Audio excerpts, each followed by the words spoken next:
యుగంలో మీరు ఏం చెయ్యండి, ఏం చెయ్యకపోండి, ఒకవేళ భగవంతుని నామములు చెప్పేటప్పుడు ఉచ్చారణ దోషం వచ్చినా కూడా అవి కాపాడతాయి.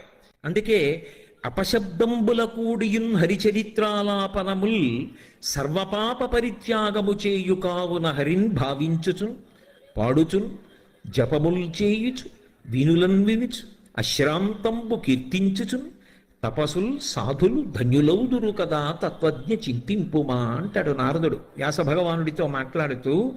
అసలు కలియుగంలో తరించడానికి మార్గం ఏమిటో నీకు తెలీదా వ్యాస భగవానుడా?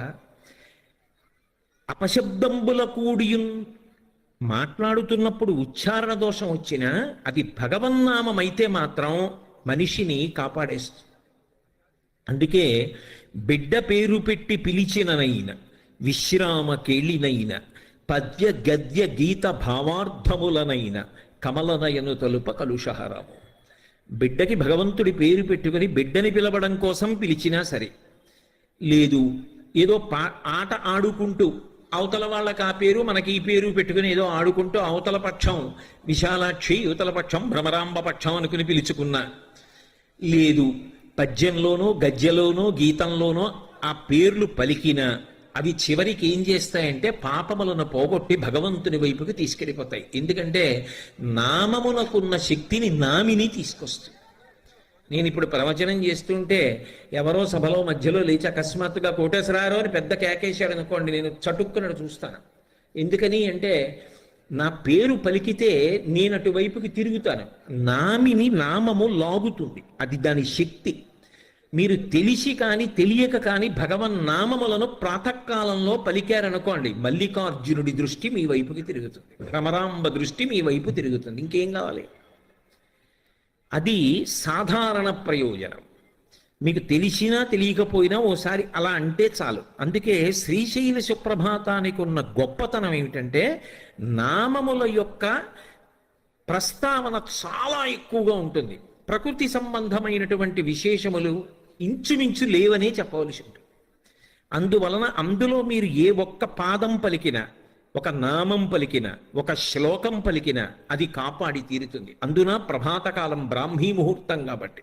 అందుకే శంభో సురేంద్రనుత శంకర శూలపాణి చంద్రావతంశ శివ శర్వ పినాకపాణి గంగాధర క్రతుపతే గరుడధ్వజాప్త శ్రీమల్లికార్జున విభో తవ సుప్రభాతం. 11 నామములు చెప్పారు ఇందులో. 11 నామములు ముందు చెప్పడం ఎందుకు అంటే, మొట్టమొదట 11 నామాలతో మొదలు పెట్టడం ఎందుకు అంటే, శివుడు ఏకాదశ రుద్రస్వరూపంగా ఉంటాడు. అందుకని 11 నామాలున్న శ్లోకాన్ని మొదటికి తీసుకొచ్చారు. శ్రీశైల సుప్రభాత కూర్పుకున్నటువంటి అందం అది. అందులో మొట్టమొదట చెప్పినటువంటి నామమే శంభో అని మొదలుపెట్టారు. నిన్నటి రోజున మీకు నేను చెప్పాను, శం భావయతీతి ఇది శంభు. సుఖము ఒక భావన. ఎందుకనంటే ఒకడికి ఉంటే సుఖం, ఒకడికి లేకపోతే సుఖం.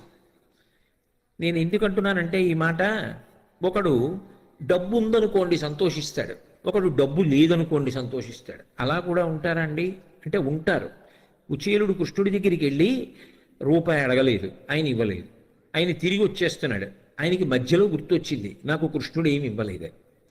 గుర్తొచ్చిన తర్వాత ఆయన ఒక్క క్షణం ఆలోచించాడు, ఇంత ఉన్నవాడు నాకేమి ఇవ్వలేదు ఏమిటి అని. అప్పుడు అనుకున్నాడు, ఓహో ధనాన్ని పొందితే రేపు పొద్దున్న భగవంతుణ్ణి విస్మరిస్తాడు, పాడైపోతాడని కృష్ణుడు నాకు ఇవ్వకుండా కాపాడాడనమాట అని ఎగిరి గంతులేసి ఇంటికి వెళ్ళిపోయాడు. సరే తర్వాత అవన్నీ భగవంతులవి ఇచ్చాడు, అయినా ఆయన దాంతో తాదాత్మ్యత చెందలేదు. ఒక్కొక్కడికి ఉన్నది సుఖం, ఒక్కొక్కడికి లేనిది సుఖం. సుఖము ఖచ్చితముగా ఇదే సుఖము అని చెప్పడం సాధ్యం కాదు. ఒకడికి వంకాయ కూర సుఖం, ఒకడికి వంకాయ కూర చూస్తే వాంతి వస్తుంది. అప్పుడు వంకాయ కూర సుఖం అని చెప్పడానికి ఏమి ఉండదు, అది మనసు యొక్క స్థితిని బట్టి ఉంటుంది. అందుకే సుఖ దుఃఖ ఈ రెండింటిలో కూడా ఖ అలాగే ఉంటుంది. ఖ అంటే ఆకాశం. ఆకాశం మబ్బట్టిందంటాడు, ఆకాశానికి మబ్బులేం పట్టవు. మబ్బులు లేవు ఇప్పుడు ఆకాశంలో అంటాడు. మనసు బాగుందనుకోండి, ఖ ఆకాశానికి సు, ఆకాశానికి దు. అలాగే మనసు దాని ఎందు సంతోషించింది అనుకోండి సుఖ, మనసు దాని ఎందు సంతోషించలేదనుకోండి దుఃఖ. కాబట్టి కా మాత్రం నిజానికి అంతే, దానిలో మార్పు లేదు, భావనలో మార్పు అంతే. ఒక్కొక్కడికి ఏం చెప్తాం, రామదాసు గారిని కారాగారంలో పెట్టి కొరడాలు పెట్టి కొట్టి క్షరాన్నం పెట్టారు, అర్ధచేరు బియ్యంలో చేరు ఉప్పు పోసి ఇచ్చారు వండుకు తినమని. ఆయన వండుకుని రామచంద్రమూర్తికి నైవేద్యం పెట్టాడు, అది క్షీరాన్నం అయింది. ఆయన చరిత్ర శాశ్వతమైంది. ఎవరు చెప్పగలరు? ఆయనకి అది సంతోషంగా ఉంది. ఎందుకంటే ఓన్లే మళ్ళీ భద్రాచలం పెడితే ఉద్యోగం వ్యవహారం హాయిగా ఇక్కడ దెబ్బలు తింటే తిన్నాను కానీ రామనామ సంకీర్తనం కన్నా ఇంకా నాకేం కావాలన్నాడు. ఆయన అందులో సంతోషం పొందాడు మహానుభావుడు. కాబట్టి ఎవరికి ఎటువంటి సుఖము కలిగితే వాళ్ళు అభ్యున్నతిలోకి వస్తారో అటువంటి సుఖమును వారికి ఇవ్వగలిగిన వాడు శంభో. దాని హద్దులు నిన్న నేను మీతో మనవి చేసి ఉన్నాను. లౌకిక సుఖము, పారలౌకిక సుఖము, వైరాగ్య సుఖము, మోక్ష సుఖము వరకు ఇవ్వగలిగిన వాడు. ఆ హద్దు ఇవ్వడంలో ఇది చేస్తే ఇస్తానని ఆయన అనడం, అలా అనకుండా ఉండడం శివుడి గొప్పతనం. ఏమయ్యా నీకు నేను ఇక్కడ ఇది ఇవ్వాలంటే, ఏదో మీ అబ్బాయికి ఉద్యోగం ఇవ్వాలంటే ఇది చెయ్యి అని పైన ధరల పట్టి ఉన్నట్టే ఉండవు ఆయన దగ్గర. నిజానికి ఆయన ఇది చేస్తే ఉద్యోగం ఇస్తా, ఇది చేస్తే స్వర్గం ఇస్తా, ఇది చేస్తే వైరాగ్యం ఇస్తా, ఇది చేస్తే మోక్షం ఇస్తా అని ఆయన ఏం అనడం. అలా అనడు కాబట్టి ఆయనకి అసుతోషుడని పేరు. ఆయన నిజానికి దేనికి సంతోషిస్తాడంటే నీ మనస్సుతో నువ్వు ఆయన వైభవాన్ని ఎంత బాగా పట్టుకుంటున్నావన్న దానికి సంతోషిస్తాడు. బాహ్యక్రతువుకి మనసు లేనప్పుడు సంతోషించే అమాయకుడేం కాదు. గభీరే కాసారే విశతి విజనే ఘోర విపినే విశాలీ శైలీ చ భ్రమతి కుసుమార్థంజలమితి సమర్పే చేతస్సరసిజముమానాథ భవతే సుఖేనావస్థాతుం జనైహ నజానాతి కిమహో అంటారు శంకరులు. అందుకే శంభో ఆ ఒక్క నామం చాలదా సుప్రభాతంలో? శంభో తర్వాత శ్లోకం మరిచిపోయాడు, ఏమీ ఇబ్బంది లేదు, చాలు. ఏకశబ్ద సమ్యజ్ఞాత సృష్ట ప్రయుక్త స్వర్గే లోకే కామదుద్భవతి. ఒక్క నామం చాలు, ఒక అక్షరం చాలు తరింప చేయడానికి. శంభో అనగానే ఏం గుర్తొస్తుంది సుప్రభాతంలో? నిన్న రాత్రి నిద్రపోవడం కోసం నువ్వు గది చల్లగా ఉండడానికి ఒక పరికరాన్ని ఏర్పాటు చేసుకున్నావేమో, మెత్తటి పరిపెట్టుకున్నావేమో, తలగడ తల కింద పెట్టుకున్నావేమో, మెత్తటి దుప్పటి కప్పుకున్నావేమో, ఒక పక్కకి తిరిగి పడుకున్నావేమో, చెమట వాసన తగలకుండా అంగరాగములు అలదకున్నావేమో, నిద్ర రావడం నీ చేతిలో లేదు. ఇవేమీ లేకపోయినా బడలిపోయిన వాడు కటిక నేల మీద చెయ్యి తల కింద పెట్టుకుని నిద్రపోవచ్చు. నిద్ర సుఖం. ఆ నిద్ర అన్న సుఖం ఇవ్వడానికి ఏం చేస్తే ఆయన ఇస్తున్నాడు? మనం ఏం చేస్తే ఇవ్వలేదు ఆయన. అసుతోషుడు. అసుతోషుడు అంటే నువ్వు మనస్ఫూర్తిగా ఇంత చేసిన ఆయన పరమ సంతోషాన్ని పొందుతాడు. మనసు పెట్టకుండా ఇదంతా నేనే చేశానని ఎవడంటాడో వాడిని చూస్తే అసహ్యించుకుంటాడు. నువ్వెవడెవరా చేయడానికి నాకని. అందుకే శంభో సురేంద్రనుత. ఆయన కీర్తింపబడేది ఎవరి చేత అంటే దేవేంద్రాదులు కీర్తన చేస్తుంటారు. ఎందుకని అంటే వాళ్ళ వాళ్ళ లోకములలో శాంతి భద్రతలు, రాక్షసుల వలన దాడి లేకపోవడం, ఆయన పదవి యందు ఊంచుకుని పరిపాలన నిర్వహించడం కూడా ఎవరి మీద ఆధారపడతాయంటే శివానుగ్రహం మీద ఆధారపడతాయి. అందుకని నిరంతరము ఎవరి చేత కీర్తింపబడుతుంటాడంటే దేవేంద్రాదులు కీర్తిస్తుంటారు. శంభో సురేంద్రనుత శంకర. శంకరోతీతి శంకర. శుభములను చెయ్యడం తప్ప అన్యమైన విషయం అసలు ఆయన దృష్టిలో ఉండనే ఉండదు. ఎప్పుడు ఏది చేసినా లోకమునకు శుభమొక్కటే చేసేవాడు ఎవరుంటాడో ఆయనని మాత్రమే శంకర అని పిలుస్తారు. అందుకే మీరు గమనించండి, ఎప్పుడైనా ఎవరైనా సన్యాసాశ్రమం తీసుకుంటే వాళ్ళు పుట్టినప్పుడు కుటుంబంలో తల్లిదండ్రులు ఏ పేరు పెట్టారో దాన్ని గురువుగారు మారుస్తారు, మార్చి సన్యాసాశ్రమ నామం ఇస్తారు. మీరు లబ్ధప్రతిష్ఠులై సన్యాసాశ్రమ స్వీకారం చేసిన ఎవరి పేరైనా చూడండి మారింది. ఒక్క శంకరాచార్యుల వారి పేరు మాత్రం గోవింద భగవత్పాదులు మార్చలేదు. ఎందుకు మార్చలేదో తెలుసా? కైలాస శంకరుడు కాలడి శంకరుడిగా వచ్చాడు. శంకర మహోపకారం చేయడానికి వచ్చినటువంటి వ్యక్తి. ఆ పేరు మార్చడం నా వల్ల అయ్యే పని కాదని కైలాస శంకరుడు కాలడి శంకరుడిగా వచ్చాడని ఆ పేరు అలాగే వదిలేస్తే సన్యాసాశ్రమనామంలో కూడా శంకరాచార్యుల వారిగానే కీర్తింపబడిన మహాపురుషుడు శంకరాచార్యుల వారు ఒక్కరే. కాబట్టి శంకరోతి ఇది శంకర. ఆయన నిరంతరము శుభములను మాత్రమే చేస్తూ ఉంటాడు. అసలు నిజంగా చెప్పాలి అంటే ఎప్పుడైనా ఎక్కడైనా ఎవరికైనా ఏదైనా శుభం కలిగితే ఆ శుభానికి కారణం ఎవరు అంటే శంకరుడే. నేను చెప్పట్లేదు ఈ మాట, శాస్త్రములు చెప్పే. శుభములన్నీ కుప్పలు తెప్పలుగా ఆయన పాదముల దగ్గర పడి ఉంటాయిట. ఆయన అనుగ్రహించాడు అనుకోండి, ఓసారి ఇలా అంటాడు అంటే అది ఎగిరి వెళ్ళి ఇంటికి తోరణంగా పట్టుకుంటాడు. అందుకే ఒక గడుసు కవి ఒక మాట అన్నాడు, నేను ఓ పువ్వు పట్టుకొచ్చి మీ పాదాల మీద వేశాను అనుకోండి, నేను వేసినది ఇది పువ్వు, మీ పాదముల మీద ఉన్నది ఇది పువ్వు. నేను ఒక పువ్వు పట్టుకెళ్ళి మల్లికార్జున లింగం మీద వేశాను అనుకోండి, పరమ ప్రేమతో వేశాను అనుకోండి, ఆ పువ్వు ఓ ఏడాది తర్వాత నా ఇంటి మనవడు. నేను ప్రేమతో వేసిన పువ్వు 2 ఏళ్ల తర్వాత నా ఇంట్లో మనవరాలు. నేను ప్రేమతో వేసిన పువ్వు నేను కట్టుకునే ఒక ఇల్లు. నేను వేసిన పువ్వు నాలో కలిగేటటువంటి భక్తి. నేను వేసిన పువ్వు ఏ వయస్సులో నాకు రావాలో ఆ వయసులో రావలసినటువంటి వైరాగ్యం. ఆయన పాదముల మీద వేసిన ప్రతి బిల్వదళం, ప్రతి పువ్వు నీకు కావలసినదిగా మార్చగలడు. అది ఆయన శక్తి, అది శివ శంకర. నీకేది కావాలో దానిగా మార్చి తోరణం గడపని పట్టుకునేటట్టు చెయ్యగలిగిన వాడెవరు అంటే శంకరుడు. అందుకే మీరు గమనించండి, లోకంలో దీనికి పరిష్కారం ఏమి అన్నది అందట్లేదనుకోండి, అప్పుడు ఏం చెప్తారంటే అభిషేకం చేయించుకోండి శివలింగానికి అంటారు. ఇక అది బ్రహ్మాస్త్రం, ఇంకంతకన్నా ఏమీ ఉండదు. ఒకసారి అభిషేకం చేయించేసుకోండి అంటారు. శృంగగిరి పీఠాధిపత్యం వహించినటువంటి చంద్రశేఖర భారతీ స్వామి వారి దగ్గరికి ఒకప్పుడు ఒక విద్వాంసుడు వెళ్ళాడు. ఏం అలా ఉన్నావు అని అడిగారు. నా భార్య ఆరోగ్యం బాగుండట్లేదు, వైద్యులు వచ్చి వైద్యం చేసినా ఆమెకి తగ్గకపోగా రోజు రోజుకి ఆరోగ్యం క్షీణిస్తోంది, మీ పాదముల మీద నమ్మకంతో శృంగేరి వచ్చానన్నారు. ఆయన అన్నారు, ఎదుర్వేదం చదువుకున్నావు కదా, నీకు రుద్రాధ్యాయం వచ్చు కదా, రోజు ఎందుకు నువ్వు రుద్రం పారాయణ చేయలేదు అన్నారు. రుద్రం పారాయణ చేస్తే తగ్గుతుందా అన్నారు. పారాయణ చేసి నీ భార్యకి తీర్థమి తగ్గుతుంది, దాన్ని మించిన పరిష్కారం లేదు అన్నారు. ఎలా?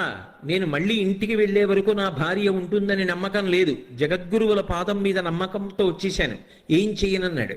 ఇంటికి వెళ్ళకు, తుంగానది ఒడ్డున కూర్చుని రుద్రపారాయణ చెయ్యి, పారాయణ చేసి తీర్థం నీ భార్యకి ఇస్తున్నానని, ఆ జపం చేసిన తీర్థం ఏదుందో దాన్ని భార్యకి ఇస్తున్నానని భావన చేస్తూ ఇక్కడి నీ భార్యకి ఏమవ్వదు, బెంగ పెట్టుకోకు, పో మొదలెట్టి తుంగానది ఒడ్డునన్నారు. ఆయన చేశాడు, భార్య బతికింది, అక్కడ ఆరోగ్యాన్ని పొందింది. కందుకూరి శివానందమూర్తి గారు 1కి 100 మాటలు రుద్రం యొక్క శక్తిని నిరూపణం చేశారు.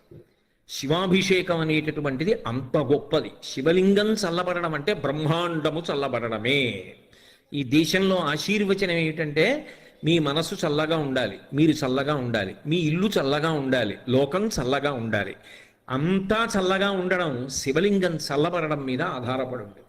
శ్రీశైల క్షేత్రం యొక్క గొప్పతనం ఏమిటంటే అసలు వృద్ధ మల్లికార్జున లింగాన్ని మీరు ఇలా ముట్టుకోండి, మంచు ముక్క ముట్టుకున్నట్టు ఉంటాడు మహానుభావుడు. అంత చల్లగా ఉంటాడు. ఆయన అంత చల్లగా ఉన్నాడు కాబట్టే ఈ రాష్ట్రం, దేశం ఇంత చల్లగా ఉన్నాయి, ఏ ఇబ్బందులు లేకపోతే.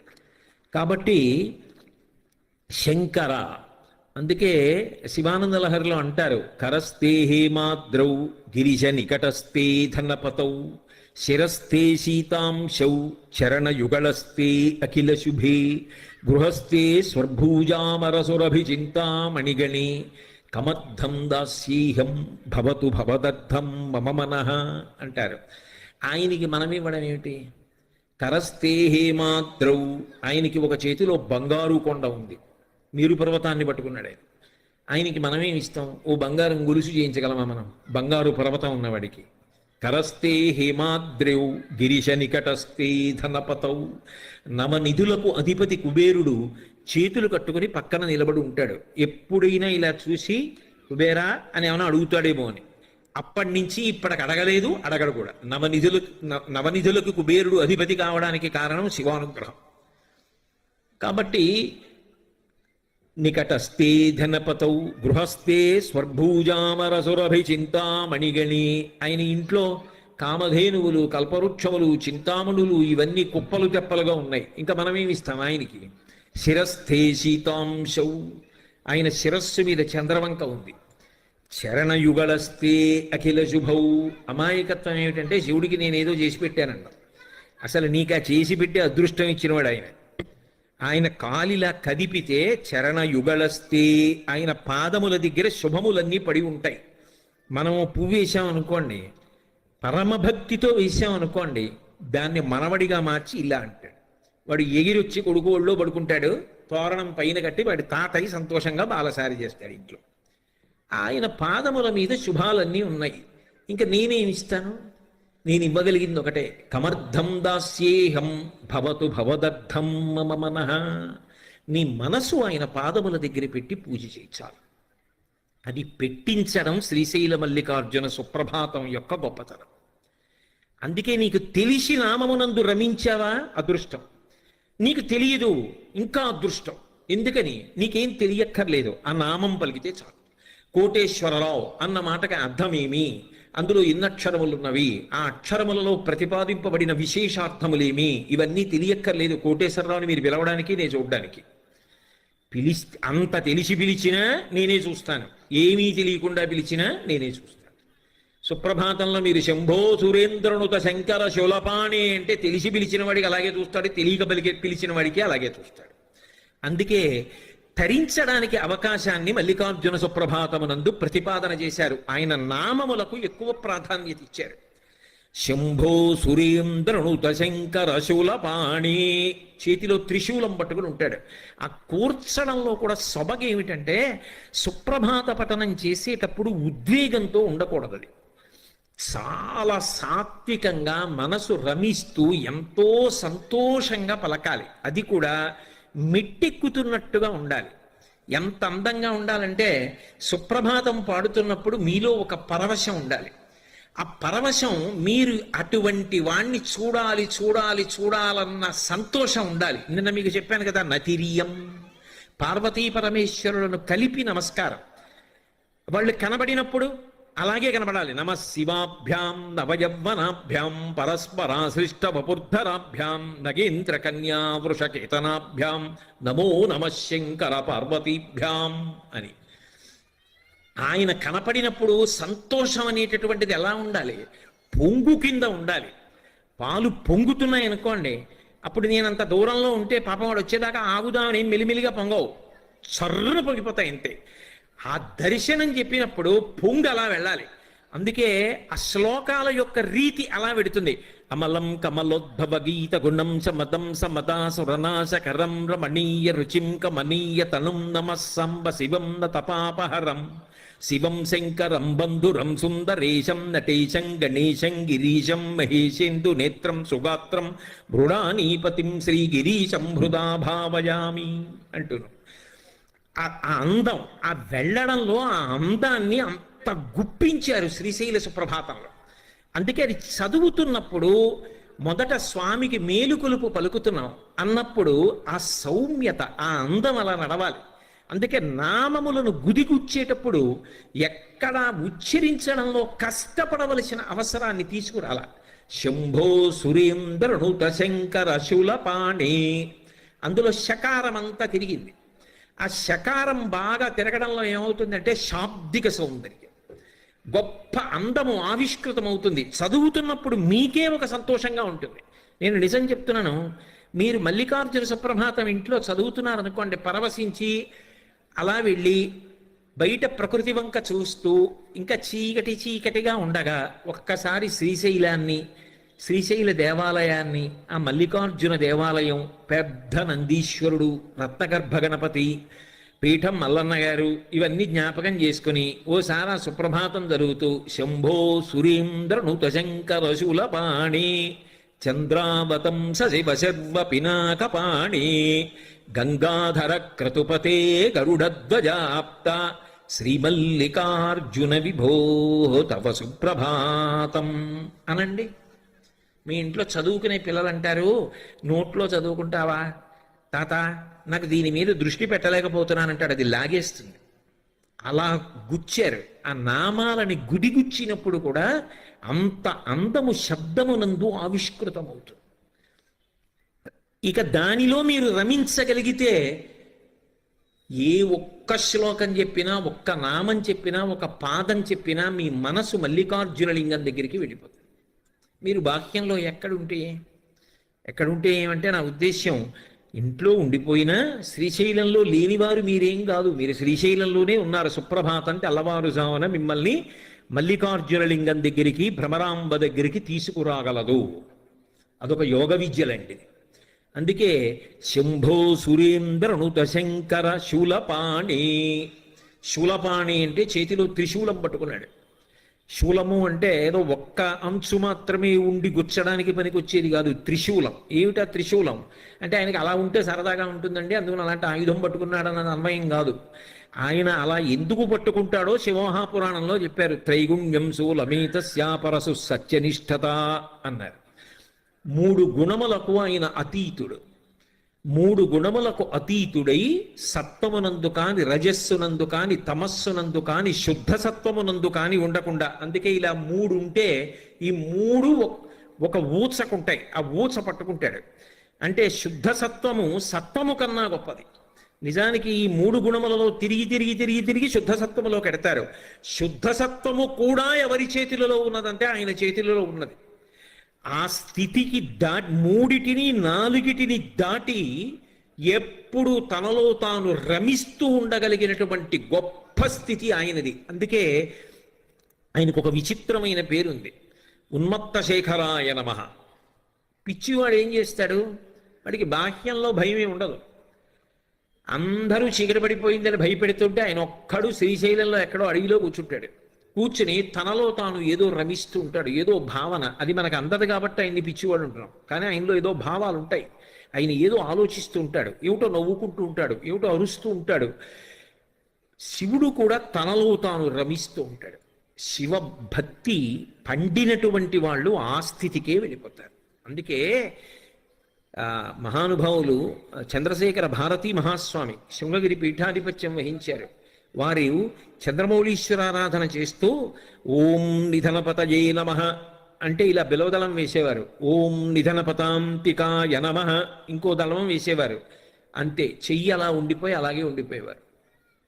ఓ ఈయన సమాధి స్థితిలో వెళ్ళిపోయారు, ఇక పూజ చెయ్యరని చెప్పి శిష్యులు వచ్చి సంకల కింద చేతులేసి ఎత్తి తీసుకెళ్ళిపోయి గురునివాసంలో కూర్చోబెట్టేవారు.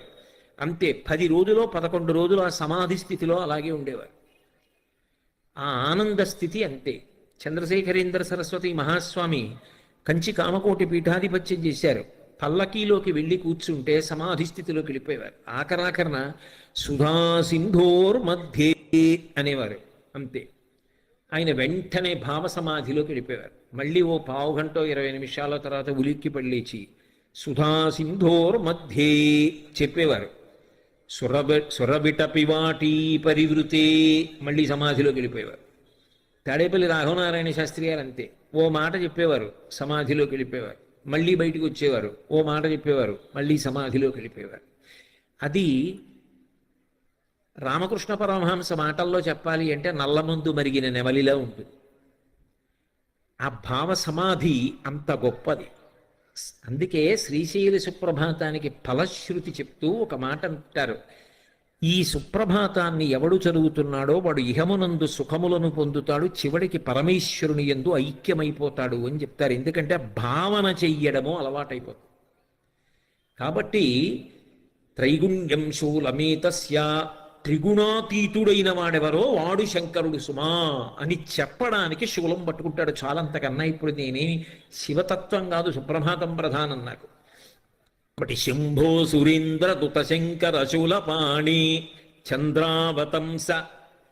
చంద్రవంక తల మీద ధరించి ఉంటాడు. అది నలుగురి ఆస్తి, ఒక్క శివుడే కాదు. నిజానికి శివుడు శుక్లపక్ష తదియ నాటి చంద్రరేఖ కంచి కామాక్షి కిరీటం మీద స్ఫుటంగా కనబడుతుంటుంది. ఆ చంద్రవంక ఎంత అందంగా ఉంటుందో. మీరు ఎప్పుడైనా శుక్లపక్ష తదియ నాడు చూడండి, ఆకాశంలో వెతికి చూస్తేనే కనపడుతుంది, లేకపోతే కనపడదు. అందుకే అవ్యక్త రేఖామివ చంద్రరేఖాం అంటారు.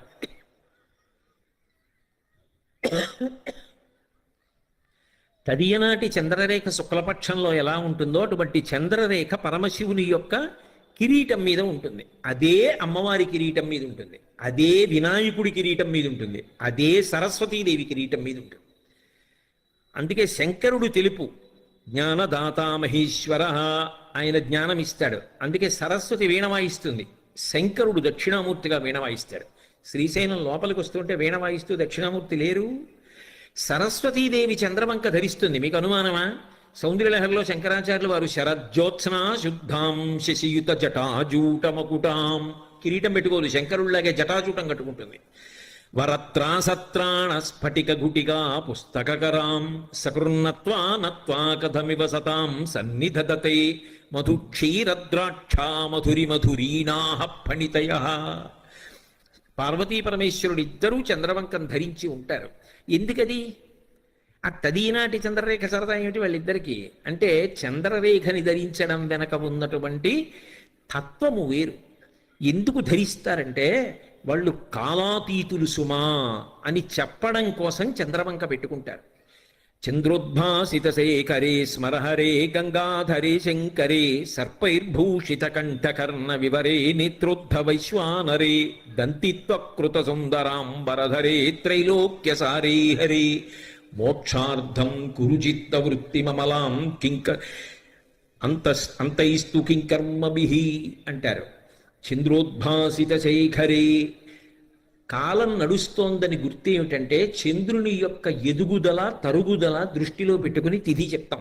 ఇప్పుడు ఇవాళ ఉందనుకోండి, ఏదో పుష్యమాసే శుక్లపక్షే షష్ఠిమ్యాం వాసర భానువాసరే అని చెప్పాం. రేపు శుక్లపక్షే సప్తమిమ్యాం అంటామంటే ఇంకో కళ పెరిగింది. ఇంకో కళ పెరిగితే కాలం కదిలిపోయింది. కాలం కదిలిపోతే నా ఆయుర్దాయం తగ్గిపోయింది. ఒక్క కళ పెరిగింది అనుకోండి, ఇవాళ అయిపోయి రేపు వచ్చింది అనుకోండి, నా ఆయుర్దాయంలో ఒక రోజు అయిపోయింది అంటే నేను మృత్యువుకి దగ్గర పడిపోతున్నాను.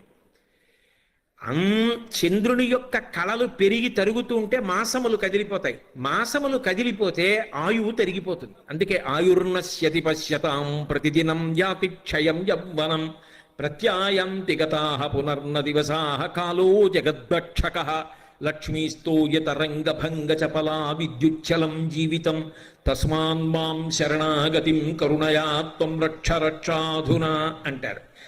ఆయన అలా కాలం వెళ్ళిపోతోందని చెప్పి ఆయన మృత్యువు చేత గ్రసింపబడడం. ఆయన కాలాతీతుడు, కాలమునకు అతీతముగా అలాగే ఉంటాడు. అందుకే వాళ్ళిద్దరికీ జుత్తు తెల్లబడదు, ఇద్దరి జుత్తు నల్లగా ఉంటుంది. ఇద్దరూ ఎప్పుడూ యవ్వనంలో ఉంటారు.